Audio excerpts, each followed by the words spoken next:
Snap Studios. Snap Judgment is brought to you by Progressive Insurance. Do you ever think about switching insurance companies to see if you could save some cash? Progressive makes it easy to see if you could save when you bundle your home and auto policies. Try it at Progressive.com. Progressive Casualty Insurance Company and affiliates. Potential savings will vary. Not available in all states. Hey, Snappers. Today's offering is a little bit different, but very, very special.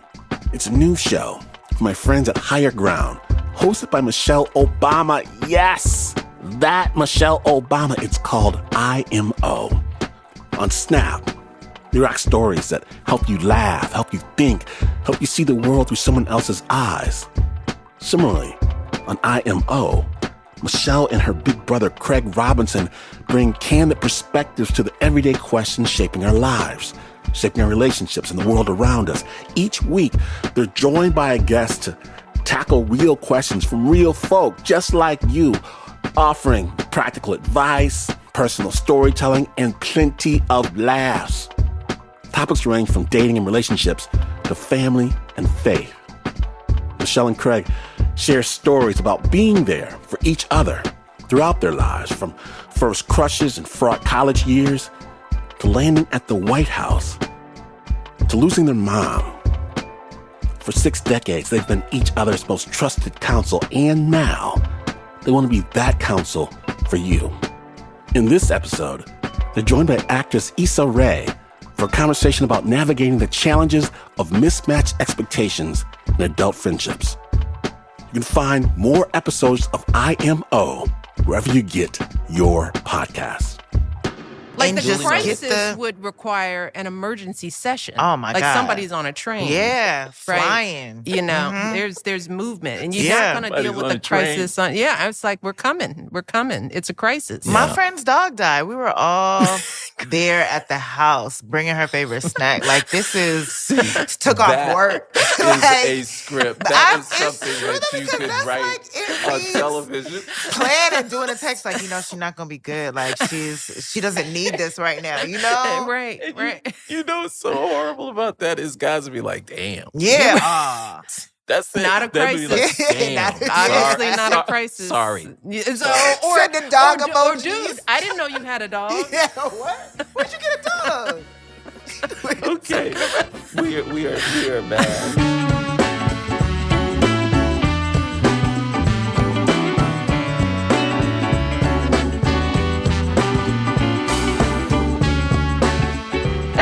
Well, hi again, you. It's you again. Oh, I like is that pink?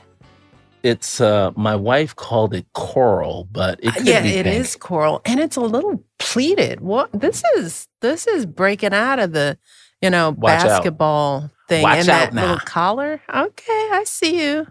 Craig Robinson. I'm thrilled that you like my clothes. Yeah, no. See, you guys, it's hard being this one's brother. I don't have enough closet space. You don't even need much closet space. But you're stepping out. You're stepping out. Thank you. What's new and exciting? Well, I got to tell you, while we're out here in L.A., Rivian hooked me up with a vehicle to tool around in. And since you won't be able to drive one, since you don't drive. No, I'm starting to drive. Really? Yeah, I can drive. How's that? How's the Secret Service letting you drive? Well, it's a secret. You could take me for a spin. They'll let me take you for a spin? Don't you remember when I came to visit you in Milwaukee and the boys wanted me to pick them up from school? And we did. And you tooled up in a motorcade in the pickup line. They were just like, Mish! I was like, yeah. 4 cars deep in the pickup line. That was SUVs so much deep. fun. I'm sure their friends were like, what the heck? Oh. And then you roll down the window and it's you. They're like, Mish! I'm like, get in. And don't touch the guns. I do remember that. No. Oh, my goodness. But so we're talking about friendship today. Yeah. And people know by now that you and I are have been best friends since you were born. Yep, because it couldn't happen before then. Nope, it could not happen before then. But My first question to you is, how many of your friends now were your friends when you were little? Like the little, I don't get a chance to keep up with the folks from little time. Mm-hmm. Although, as folks know, Mom recently passed, and a lot of people came to the funeral. They did, right. And two of my girls from grammar school, the Gores, yes. Pam and Nikki, and they had a little sister, Gina, but they came to the funeral. Mm-hmm. And it was funny. We got a quick second to talk, but it was almost like I hadn't missed a minute with them. But so we vowed to keep in touch. But outside of childhood, I can say that I have almost at least one good friend or more from every aspect of my life. Okay. So what I found is like one of, my best friend, roommate, who Angela from Princeton. She was my roommate. She's my girl. Always talk to her. From law school, my friend Verna, just went to her house for lunch just the other day. She's in D.C., and then there my mom friends, because as I got married. But then even before then, that was Pam. She was more my professional friend when we were grown-ups and had jobs at law firms. And, I could go on and on like that. And the other thing I made a point of, because one of the things that you said when Barack won and we got into the White House, one of the things you were like, no new friends. That's it. And I was like, I did say that. Yeah, you were kind of joking, but it was important for me in the normalcy of my life to be able to keep my life normal, even in those unusual circumstances, to continue to expand my friendships. So that's a long answer to say, yeah, I do. I keep making friends, and I keep up with my friends. Right, and today's show is talking about differences with those friends and falling out of friendship with good friends, and I'm just thinking. See, guys are a little different. Their friendships are more transactional, right? What do you mean by that? Well, what I mean is, after sort of grammar school and high school, where you're sort of friends with people because you're developing your group and your personality and your character, most of the time after that, you make friends out of the necessity of wanting to get something done, whether it's a business idea, a business venture, a sporting event. You've got 4 tickets to a game, and your significant other doesn't want to go, so all right, I'm going to take 3 friends. You just make a friend? It's like, okay, let's be friends. But come to the game guys with me. do that. That's why y'all are broken. We are not broken, but we don't go as deep. Yeah. So if something happens, we're not as hurt. Is that what meant y'all scared? Is that what goes on nobody all the said time? it was y'all scared. It's just I don't want my feelings hurt, so I can't know you. It's just a function of how we socialize with each other. And like you, I have all of my friends I could not talk to in a year, or I could talk to every week, and the relationship is mostly the same.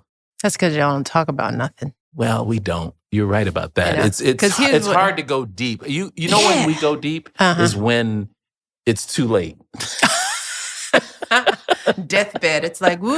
Or, Bubba, I wish I had asked him about his family. We're getting a divorce. It's already. And then there's some tragedy. It's like, why didn't you say anything? I didn't say anything because I didn't want to burden you, and I was going to thug through it myself. And but today's show, we're going to talk about, sort of falling out of friendship with close friends. And we got company. We do have company. And I can't tell you how excited I am for this company, because as I told her in the green room, I didn't watch rom-com-ish type shows.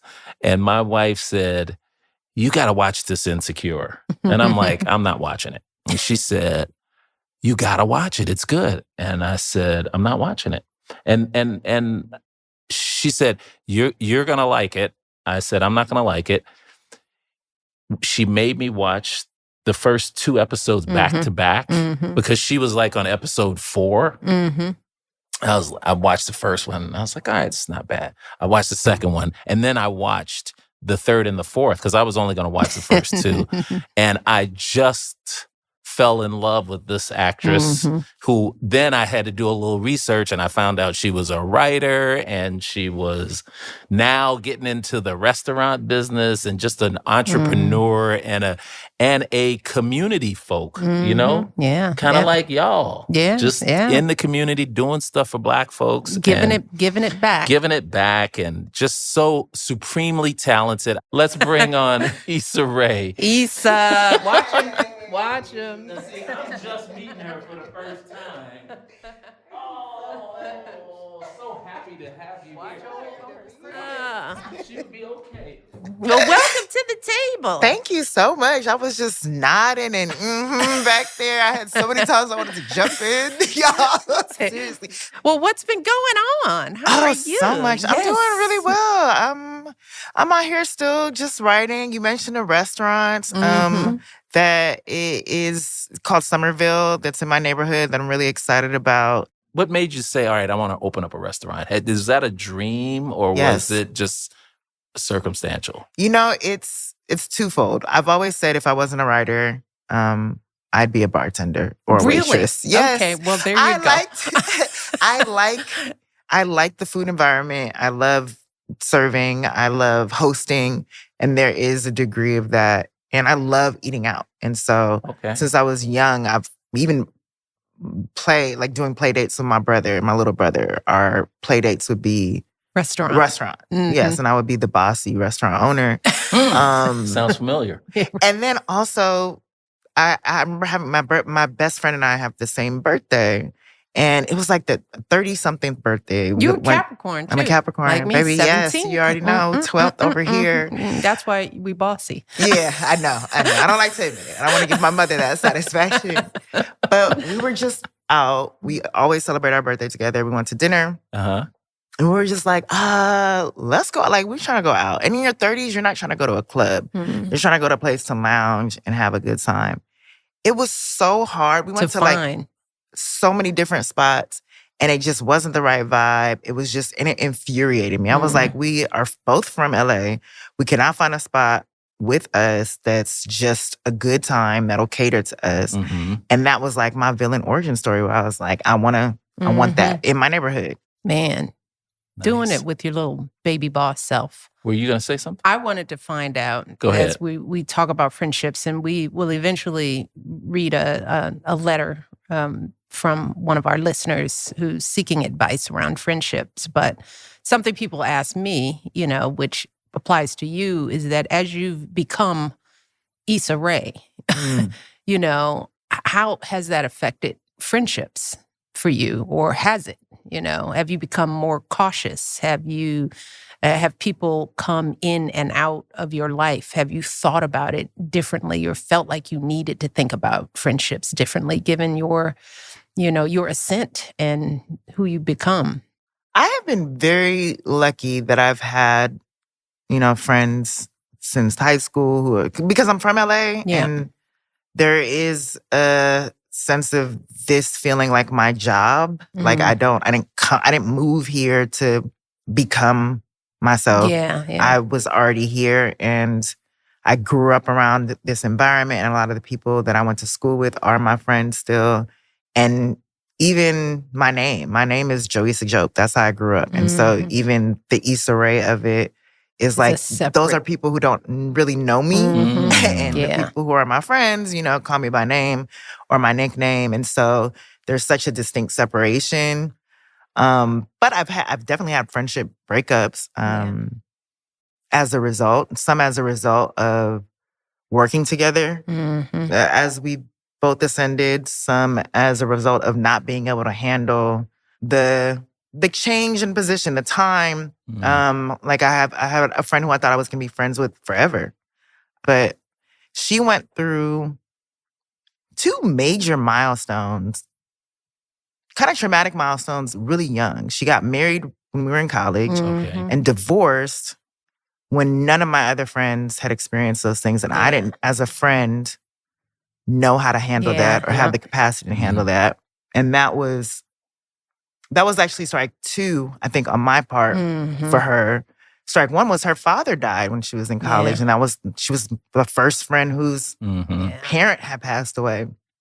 And I felt like I wasn't equipped to like truly be there for her in the way that she needed me to.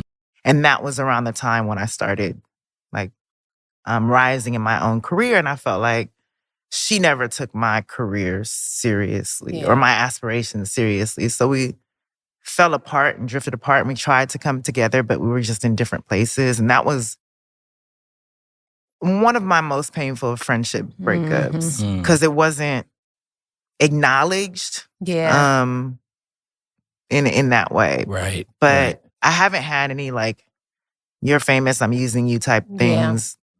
Well, that's a perfect segue for our listener letter. It's somebody who fell out of favor with a friend. So, Natalie, are you ready to read us the letter? Let's do it. All right. Ooh, yes. Hi, Michelle and Craig. My name is Eva, and I'm 32 years old. In my early 20s, I met my friend Kristen through a male friend of mine who she briefly dated. That relationship did not last, but Kristen and I stayed friends. If I'm being honest, though, my friendship with Kristen felt a little unbalanced from the start. I really like friendships to feel effortless, like both sides naturally want to spend time together, check in, show up for each other. But I noticed right away that Kristen wanted to make plans pretty often. I'm a people pleaser, and I had a hard time saying no to her invites when my schedule was already a little too busy with other friend hangs or dates. And when it came to my dating in particular, she had pretty strong opinions about what I was doing wrong. I am not perfect by any stretch, but I do have strong instincts, and I like to trust my gut rather than take advice like this from friends. Still, over time, I really came to respect Kristen. She's incredibly thoughtful, and it's a pretty special thing to have someone so much in your corner. We started to go on day trips together, and I genuinely appreciated our quality time together over the years. Recently, though, Kristen lost a close family member, and when I sent a text checking in, I got an unexpected text back saying she wanted to stop communicating with me. She said people who were not nearly as close with her had been a lot more supportive. She felt the imbalance in our friendship and wanted it to be over.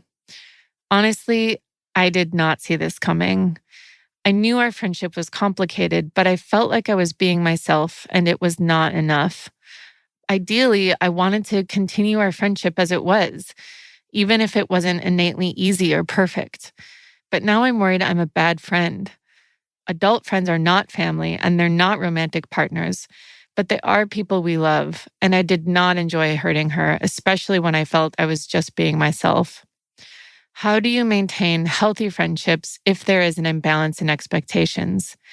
Is it possible? What do adult friends owe each other? Thanks for your thoughts, Eva. That took so many turns. So, can I just say, before we dig into this, there would never be a guy that wrote a question like that. We just don't, it's not our thing. You know, I can speak for me, but female friendships are complicated, because we go there. We are, and we spend so much time playing out the sociology. I think women, and I don't want to generalize, but women more so, we are sociologists. I just find the interpersonal interactions of everyone, especially my friends, are fascinating to me. Yeah. So when I'm with my friends, and this was true at all levels, we're never just going to throw a ball. We're not just trying to finish a game. It's like, I want to know why, how, tell me more. What did that? Well, let's talk about that a little bit more. And in the process of that, you know each other inside and out, which is why some of these why it hurts so much. Absolutely. Because, and not every woman does this, but I know my friendships, all of them are deep and meaningful.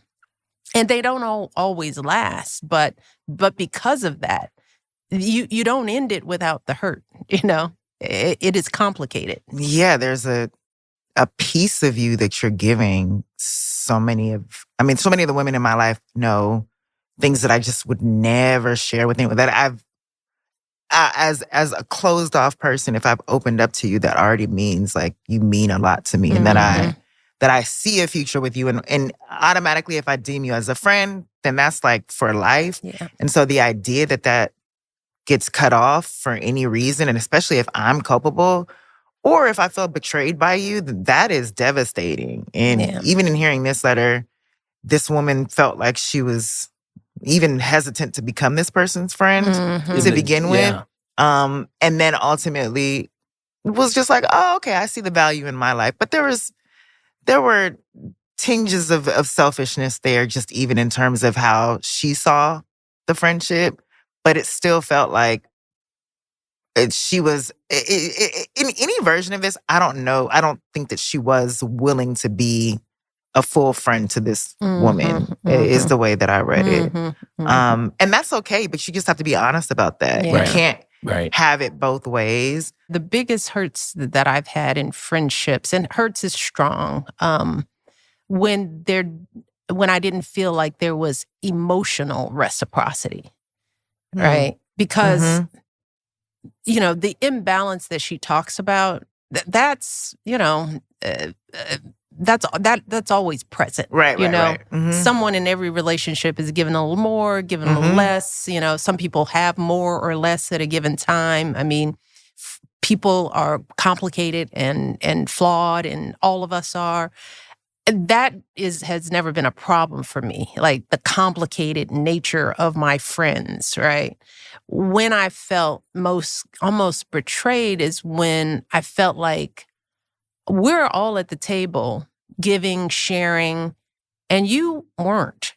You were at the table, but it's sort of like it wouldn't be, probably one of the reasons when he went through his divorce of his first marriage, I didn't know what he was going through.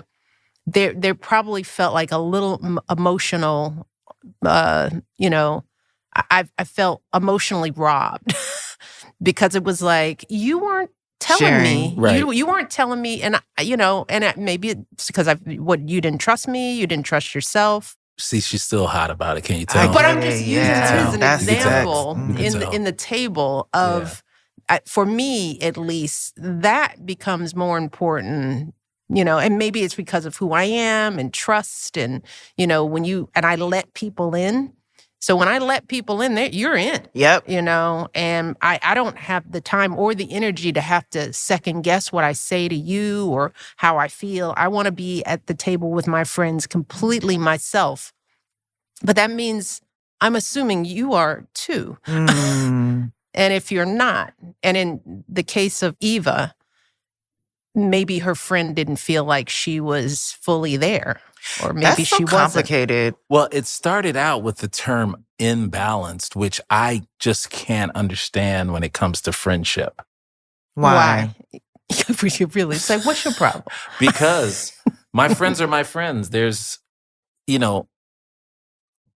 relationships ebb and flow. So it's rarely going to be where everybody's feelings are balanced at the same time. So isn't life always out of balance? Yeah, I think I said I don't disagree with that. But there is if you're always showing up, if you're always the one that's like checking in, even if you're always the one providing the tickets, that's fine. Like tickets to the games, I'm always one with the tickets. If you find out your other friend has tickets and didn't invite you and you're not there, like that's still, there's an imbalance. Like I'm always thinking of you first, but you're not thinking of me first. That's the unhealthy imbalance where it's just, okay, you're not going to show up for me in the same way that I show up for you. Or like, you're always at my house and I'm never at yours. Yeah. I mean, that's a problem. If I look, I don't mind hosting. I don't mind being, because oftentimes in my friend group, I am the one with tickets. I am the one. I have the resources. I've got I have more of the special,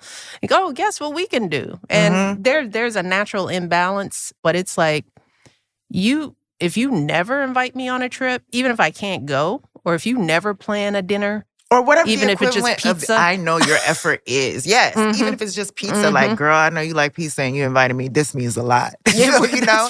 And I'm right. fine. I will meet you That's where you're right. at because I know that this is your love language. But you can tell when someone's kind of checked out of any kind of effort or that you don't rank as high on their list of friends. That's so the what's your version of balanced in friendship? You know, I guess with me and my friends, because I like you, I don't want to generalize. As long as every now and then somebody else buys a round of drinks or it's lightweight. You use tickets. Tickets is a great example. Not everybody has the same means. So inviting me to a Lakers game is one thing. Or if I invite you to a Lakers game and you invite me to a high school game, that's equivalency to me. I agree. That's equivalency to me. But what I don't get about this relationship was that she knew it was imbalance from the beginning. To your point, Issa, my friends and I we don't roll that way. We're more transactional. As long as we're getting something out of it, we feel okay. We don't go as deep. And like you were saying, how it's sociology for women. It's not. It's carpentry for men. You know, it's shop. I didn't want to say gym, but it's we enjoy each other for surface level enjoyment. And if we need to go deep, we'll go deep. To what extent? So, like, even if I'm not getting your business, but like for the divorce of it, right? We can get in his business. So for the divorce, 2 Capricorns. Let's do it. We in your business. I tell her everything. Okay. But what she left out, the reason I didn't tell her was because I was hoping that it would work out. Because if it didn't work out and I got over it, she would never get over it. Oh, interesting. So I was trying to save everybody's relationship. Now, when I talk to my boys about it, that's when I go deep. You did go deep with it. Yeah. So you actually brought up, like, this is the thing that I'm going through. Or did you bring up, we're having problems and let's talk about, or did you wait until like I said at the outset, I waited until you didn't go deep. But no, see, there's no timing to it. I mean, but there is. So it was deep for me. It was deep for me, irrespective of the time. Just the mere fact that you told somebody the obvious, and you told your friends that it happened. That it happened. That it was going it's deep. happening. That it's happening. Not that it. And So when you were going through it, right? Yes. And it was hard, who did you talk to? I talked to 2 really good friends of mine, and we would go to a restaurant in Chicago on Friday after the market stopped trading, and we'd have cigars and margaritas, and it was 3 of us. And we had 1 chair in the middle. So it was and we called it the chair of angst. So whoever was having trouble got to sit in the chair of angst and say, this is what I'm going through. And for a while there, I was in the chair of angst for like 7 months because I was going through this. Okay. And I wasn't ready to divulge it to my family because I didn't want, if I could somehow kick save this thing, That's fair. Yeah. I could tell them after the fact, we had to work on it, but everything's fine now. But I know my family. And if he's right about that, is he right? It's sort of right. We would have been, but you do what your family needs at the time. There's no way we wouldn't have gone through a recovery of things. It would just have been good to know that before it was like everything's great and now everything is over. That's how they found out. They found out. So it was like, what? How did it's sort of the sharpness of it. I'm not saying it was the right thing to do. It was a plan. That was my plan. But the thing that I like is that you did go deep with your friends. That's what I think we were confused because it sounded like you did to them what you did to No, what to I us. was saying is we don't go deep until we need to go deep. Okay, well that's we it's not like a friendship is. There's always something to dig into. But I find that in my friends, there's always something. going deep. There's always something because to dig we talk about everything. And there are things that you don't know affect you until you talk about it. It could be nothing. It could be talking about a TV show episode that then leads to like, oh, this happened to me and this is how I was affected by it. And and nothing is off limits. And that's the beauty of it, is just you get to explore everything freely with no judgment. And that's also the devastation of, I don't have this safe space anymore. You were this safe space, and I didn't even see that it was a malicious space. Which, getting back to this letter, it's like this woman seemed like she was pouring her heart out to Eva, and Eva was like hit or miss. I'm not even sure. I don't even know if I like you, girl. You're cool, but I guess I do like you, but it's too late. And so I think that's also a violation of just like, am I in your life or not? Do you like me or not? Are we good or not? And now something happened that's tragic, and I think you're one of the last people I heard from. So maybe I need to be real about what this friendship actually was. Yeah, and I think Eva's asking, am I a bad friend, right? I mean, I think this situation is worth giving her some pause, with maybe the other friends she is close with in real time. Yeah. If she does have those. And, and this is what women do. Like, this would have happened to me in one friendship, and I would have gone to a set of friends to say, hey, 100%. Yes. This is what happened. Am I messing up here? Was I wrong? Right. And the crew they would dissect it. They would be IMO in real time, and I think, with what I know, what we understand from this letter, I would tell Eva, yeah, girl, you do need to think a little bit, think a little bit, because it, for somebody to go through something tragic and then in their letter with, I think this friendship is over because it's not giving me enough. In this particular situation, she probably would check herself to say, you're right. I wasn't fully in this. I was ambivalent, and I thought it was okay for me to be ambivalent here because it didn't mean the same thing to Eva as it did to her friend. I have to say that I'm also guilty, because part of this also triggered me in a way, because I am guilty of, again, like you said, I am not a check-in every day type of person. I'm a very much, when I'm here, it's all about you, but I don't check in as often as I should with friends. And I've been told that in the past, and I've adjusted, but you just have to tell me, but it's not a natural instinct. And so with this, I understand like Eva being like, this is kind of a high maintenance friendship in a way where I'm not going to be the same type of giving friend that you are to me, but I will show up in the ways that I can. If you need me, I will always be there. And so that would make me consider like, oh, am I a bad friend because I think about you, but I might not text you to be like, hey, I just want to make sure you're okay. But you should know that I would hope you would call me if you weren't okay, and know that I would show up for you and be there for you. I'm just not I'm not considerate. Yeah. I'm not a considerate friend in the way that I would like to be. That's I'm there. Pronouncement there. It's true. And it's like one of my biggest flaws, because I'm just so work focused that I'm not like, I'll think about you, but not tell you that I'm thinking about you. Right. And that's fair. But that's also part of friendship, right? Because, like you said, if you're honest, if your friends know who you are, if there's some transparency there, I have friends like that in times when I've been that friend. And the hope is that people will be like, girl, she must be going through something. Yeah. Yes. Or she's busy, or,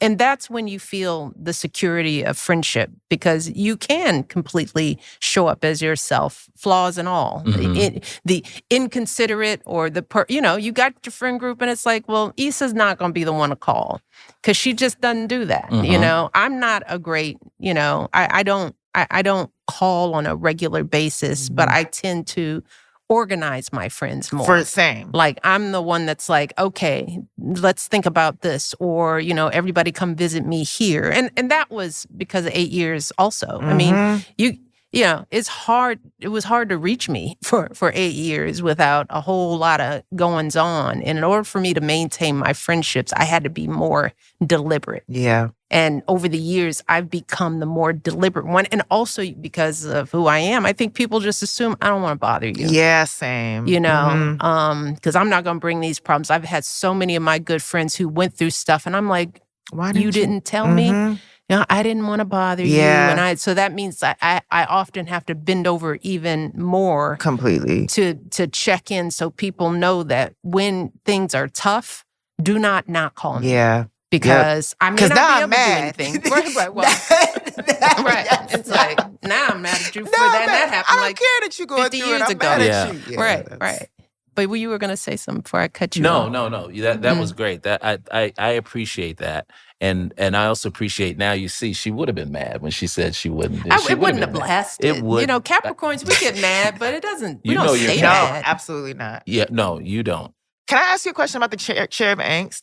Yes. Did they ask you questions, or was it more of like a venting space? Like was it an inquiry? Yeah. It was all of the above. Because sometimes the person who was in the chair of angst just needed to vent. Mm-hmm. And in the venting, the other two would ask questions to find out, okay, is this really what's going on?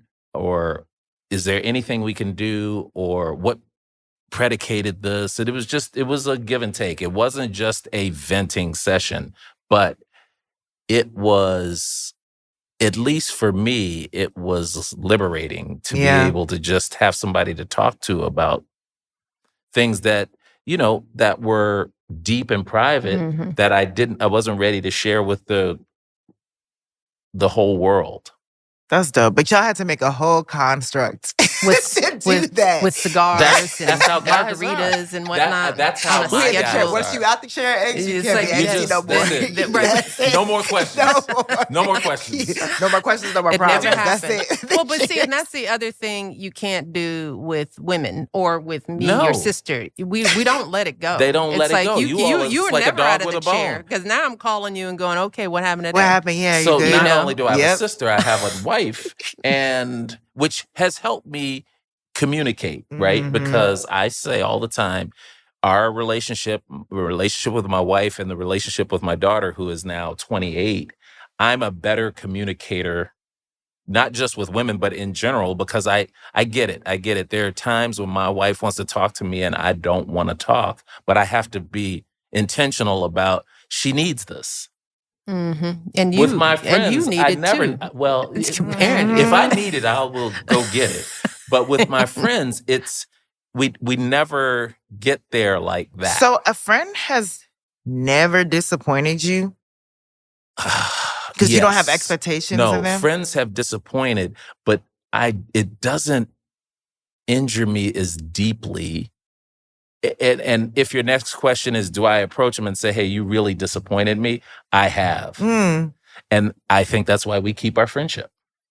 And have you had that happen to you with one of your friends where they've approached you and said, hey, you didn't show up in this way and I'm upset? I have not. Have you at the risk of sounding cocky, I have not. Oh, because you're a good friend. I keep hitting this drum. Because you're a good friend. I hope that I am. You seem like you're a good friend. But it is. You have a sister. You have to be a good friend. But it doesn't have to be deep friendship.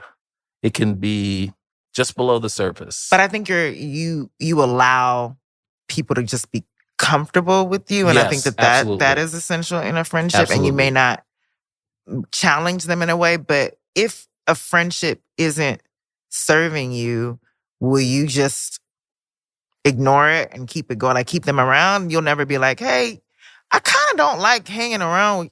You kind of get on my nerves. So this is a really good question. And I haven't thought about this because unlike my sister, I didn't make too many new friends as an adult.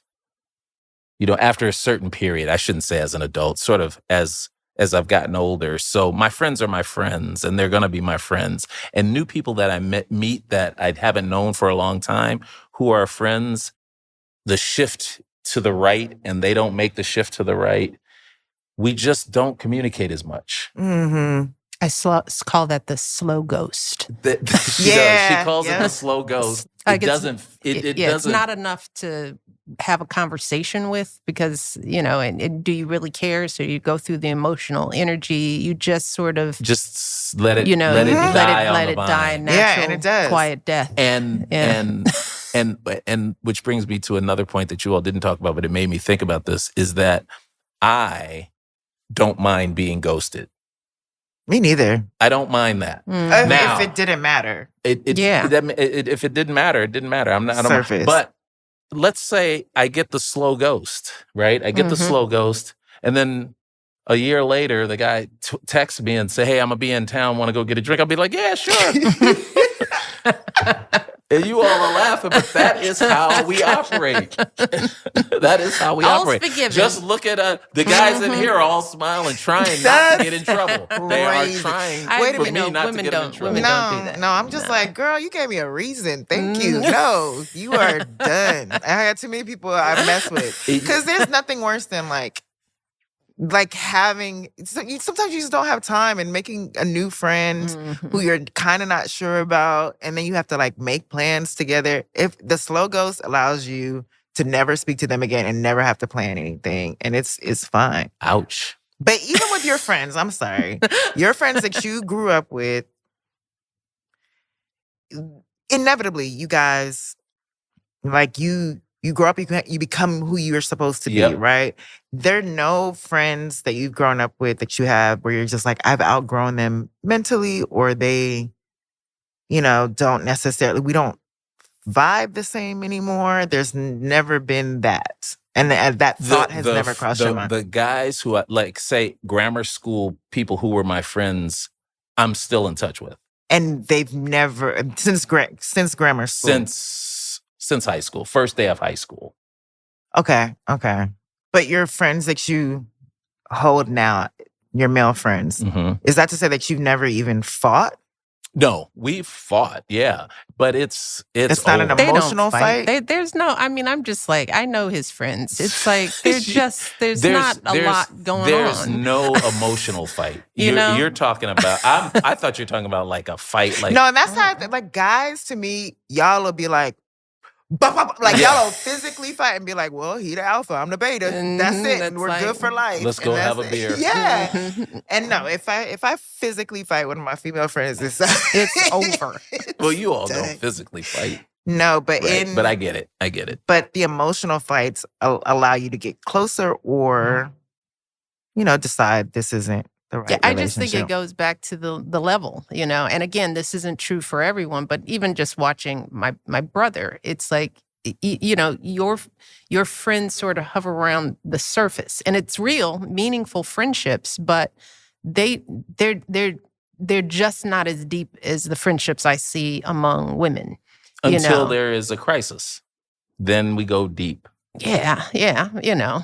It's true. People show up, go to the funeral, all of that sort of stuff. Go straight to death. Funeral. Because that's what a crisis is for these superficial friendships. It's got to be like a thing that happens. It could be something going on with their kids, or it could be a divorce, or it could be, a car accident. It could something super dire. Yeah. A crisis. But it's and not. And a crisis for women is just like, every day. Don't do us like that. Look,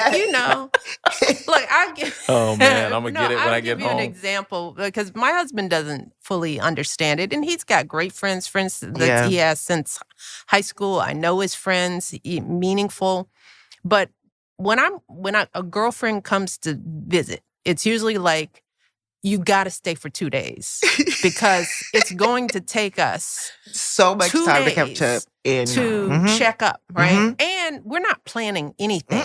We're going to sit right here and we will be here. Too many rules. I've got but it's not even a rule. It's just so this rules. Is what we do, like, and this is what it's going to take. You got to stay for 2 days. I'll have one of my good girlfriends over, spending the night.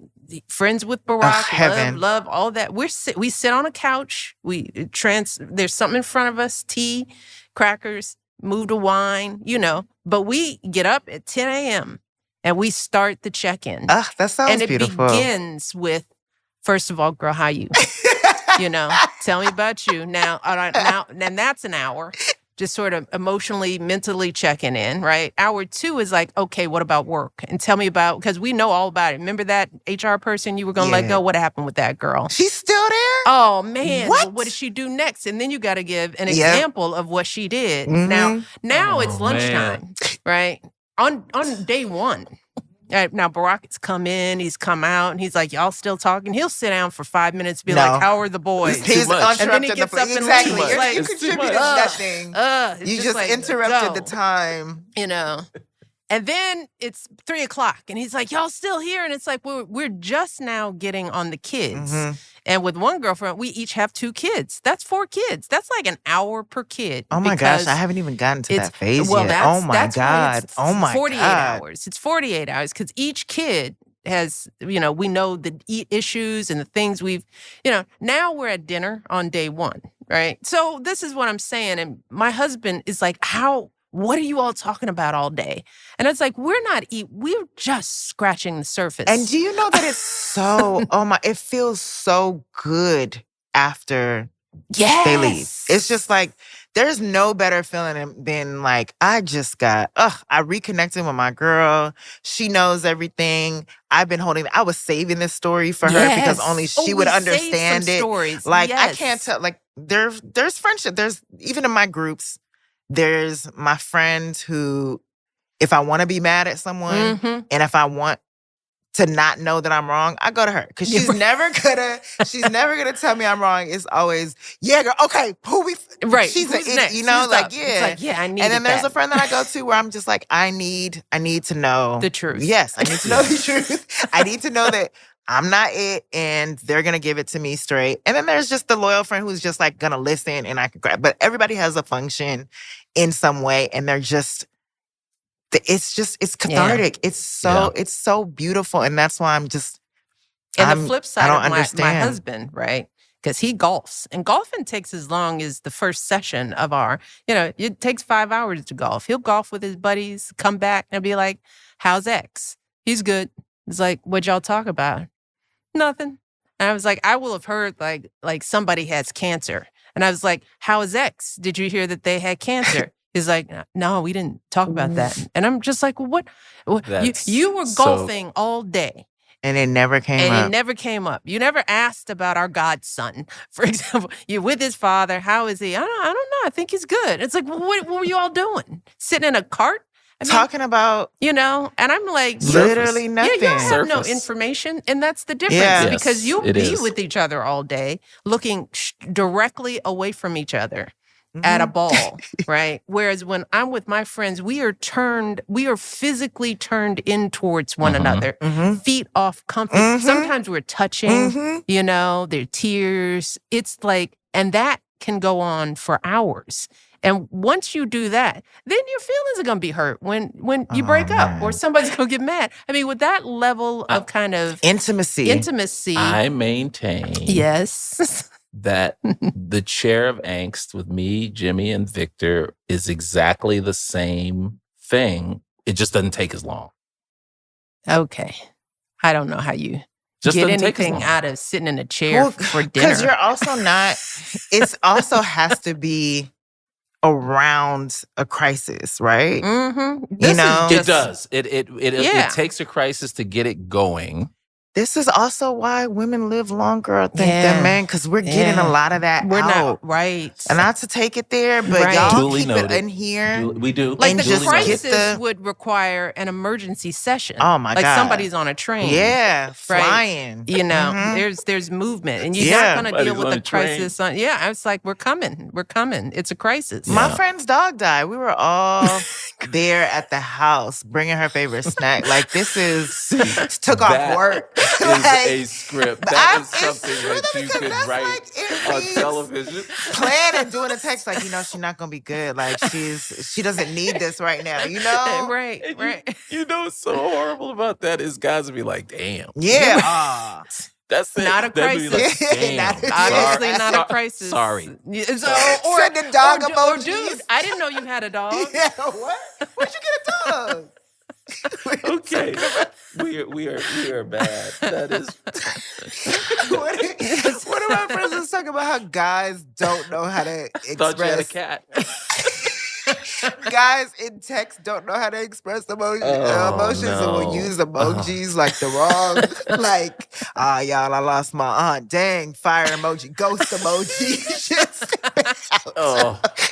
just don't have the language for it. That's not what those feelings are. You don't even understand the emoji feelings. You're so disconnected from feelings. I don't know what Fireworks, they are, but I'm 60. Trying to give you so I don't know. But for your generation of emotions, you don't even know what fire is for. Yeah, so why do we have emotion OGs? They're literal. It's like hot dog, I'm hungry. I want lunch. Fire is like... No, I don't want Eva to think we are not taking her issues seriously. Okay, we forgot about Eva. No, we almost... she lost the friend. I know. Well, is it possible to set boundaries for sure in a friendship that's unbalanced? That's something you have to be honest about. Like, hey, girl, like I have a lot on my plate, and that's hard to say. Yeah, because I was gonna say, like, I just want to be a dinner friend.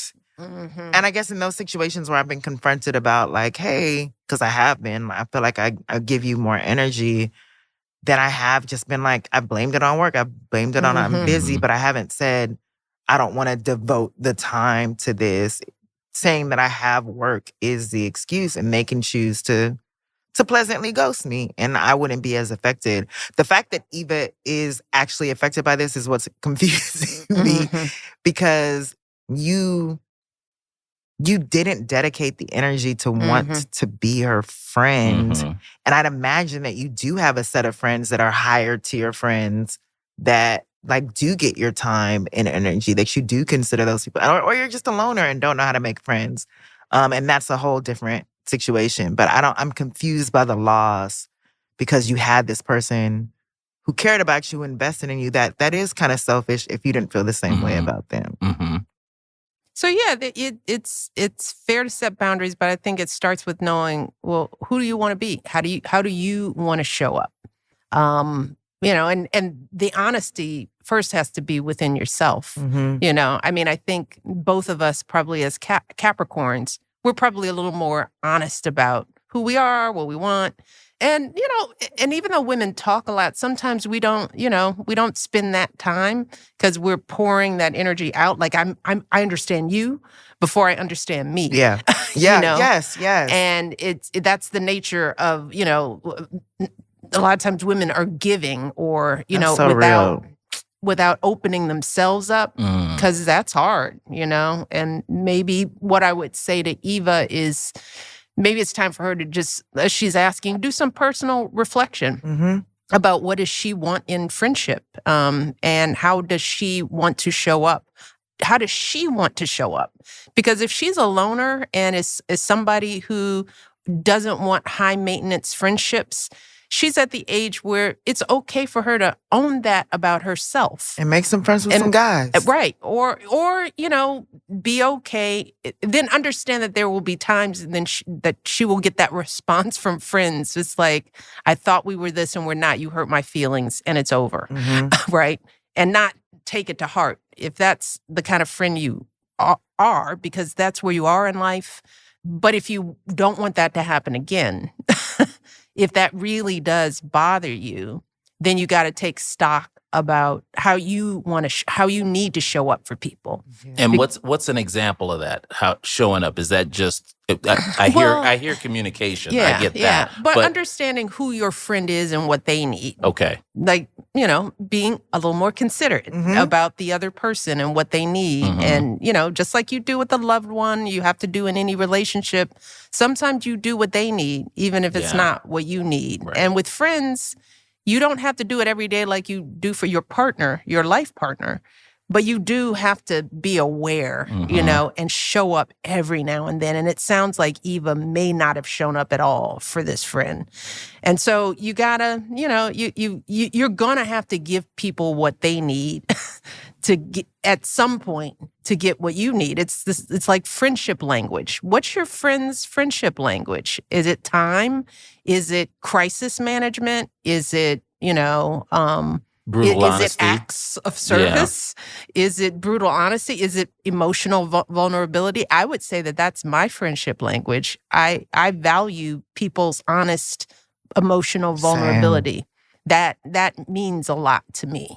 But even hearing you say this, you also have to have the recognition that maybe you're also not compatible, because some of it, some friendships, the most beautiful friendships are just instinctive. They're instinctual. Like you don't have to try. You are the yin to the yang. You fit in like puzzle pieces.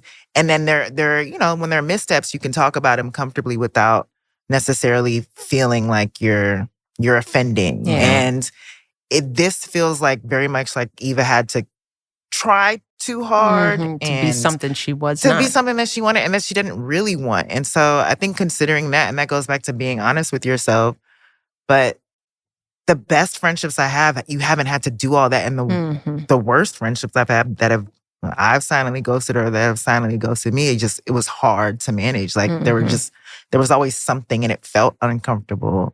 So yeah, being honest with yourself about that is crucial. And how old is Eva again? Yeah, I was wondering that too. 32. 32? Oh yeah, this is when people start falling off, girl. Your 30s is like when it whittles down to who's going to be there. And does she have kids? No. And it's going to whittle even more.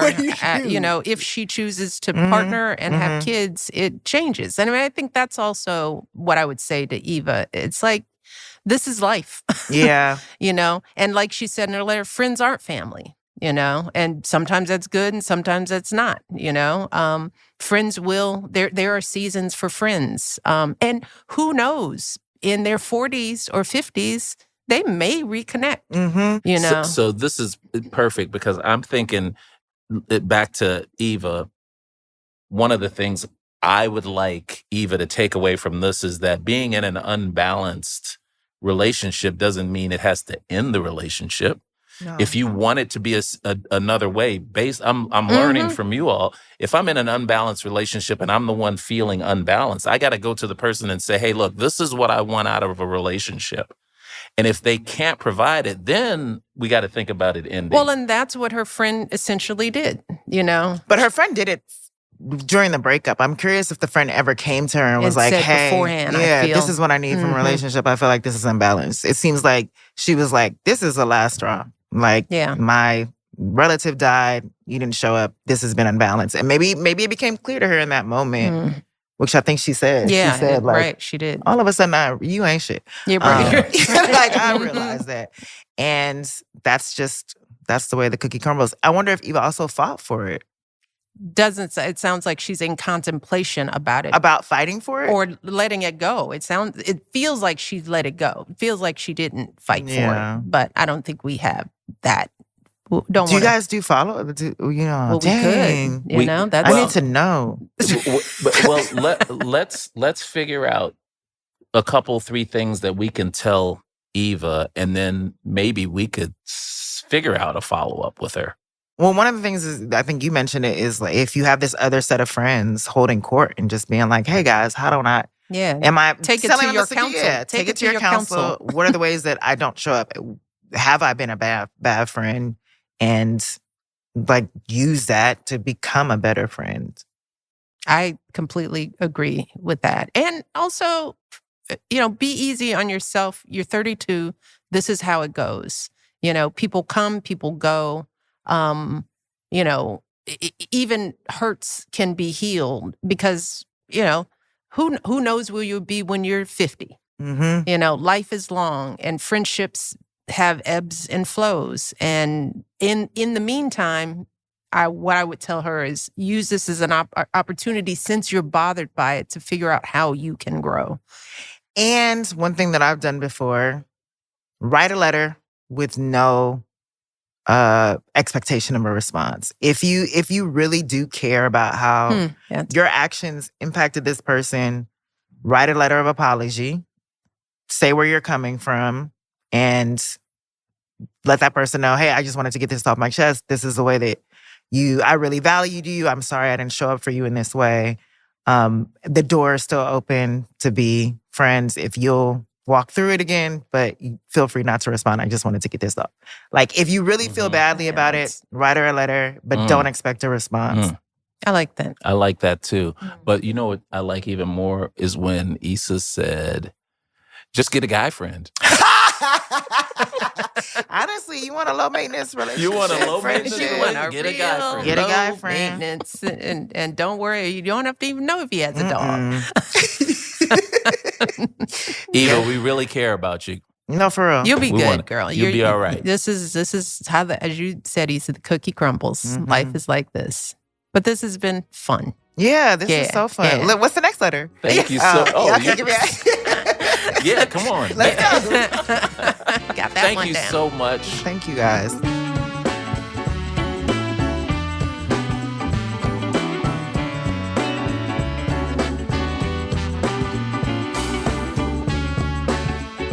That was a preview of IMO with Michelle Obama and Craig Robinson.